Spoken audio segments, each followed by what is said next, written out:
जैसा दहेज वैसी इज्जत। भारतीय समाज में शादी सिर्फ दो आत्माओं का मिलन नहीं, बल्कि दो परिवारों का संगम माना जाता है।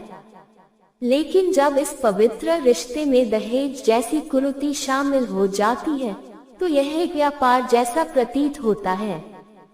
ये कहानी एक ऐसी ही बहू की है, जिसे उसके दहेज के आधार पर इज्जत दी जाती है। शादी का दिन। ये दिन था रश्मि की शादी का। वो एक मध्यम वर्गीय परिवार से थी, परंतु उसके माता पिता ने अपनी पूरी जमा पूंजी लगाकर अच्छे से अच्छा दहेज देने की कोशिश की थी। चित्र में रश्मि को सज धज कर सोफे पर बैठे दिखाया गया है। उसके सामने ढेर सारे महंगे तोहफे, गहने, इलेक्ट्रॉनिक सामान, कपड़े और अन्य उपहार रखे गए हैं। ये दृश्य ये दर्शाता है कि रश्मि के दहेज ने ससुराल वालों को बहुत प्रभावित किया। सास की स्वागत रस्म। रश्मि की सास, जो नीले रंग की साड़ी में है, बड़े प्रेम से आरती की थाली लेकर स्वागत कर रही है।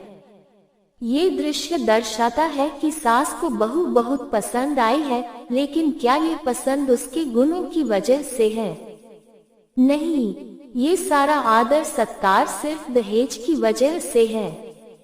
ये वही सास है जो समाज में कहती फिरती है कि वो बहू को बेटी जैसा मानती है, लेकिन व्यवहार उसके दहेज पर आधारित होता है। दूसरी बहू बिना दहेज वाली। चित्र के कोने में एक और बहू दिखाई गई है, साधारण कपड़ों में, हाथ में कुछ सामान लिए हुए।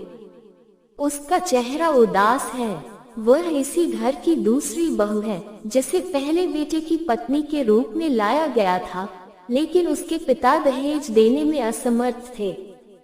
तभी से उसे इस घर में तिरस्कार और उपेक्षा की दृष्टि से देखा जाने लगा।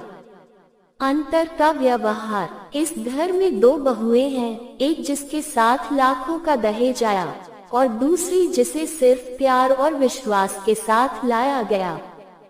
परंतु इस घर की दीवारों ने देख लिया कि कैसे पहली बहू को हर दिन पूजा की थाली से स्वागत मिला और दूसरी बहू को झाड़ू पकड़ाकर काम पर लगा दिया गया। रश्मि को नए नए कपड़े, गहने और हर सुविधा दी जाती है। उसे घर की शान बताया जाता है, मेहमानों के सामने बिठाया जाता है और उसकी तारीफ की जाती है कि बहू तो भाग्य से मिली है।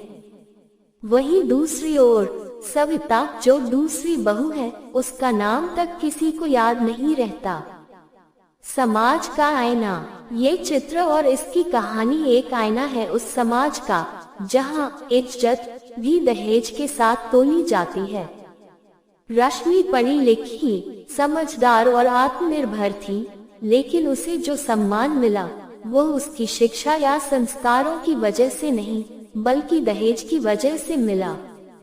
दूसरी बहू भी उतनी ही गुणी थी, बल्कि वह तो घर का सारा काम संभालती थी, सास ससुर की सेवा करती थी, पर उसे कभी एक प्यारा शब्द नहीं मिला, क्योंकि उसके साथ ऐसे बड़ी गहने और गिफ्ट्स नहीं आए थे। भीतर की सच्चाई। रश्मि को जब यह फर्क महसूस हुआ, तो वह अंदर ही अंदर टूट गई। उसे समझ आ गया कि यह इज्जत झूठी है, ये तो एक लेन देन का सौदा है। उसने अपने पति से बात की और धीरे धीरे सास ससुर से भी। उसने परिवार को ये समझाने की कोशिश की कि बहू को दहेज से नहीं, उसके स्वभाव और मेहनत से मापा जाना चाहिए। बदलाव की शुरुआत। धीरे धीरे रश्मि की बातों ने असर दिखाना शुरू किया।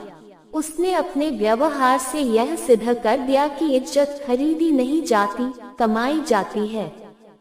सविता को भी अब वह समर्थन मिलने लगा जो वर्षों से छिन गया था। निष्कर्ष। कहानी जैसा दहेज वैसी इज्जत केवल एक परिवार की नहीं, हजारों घरों की सच्चाई है।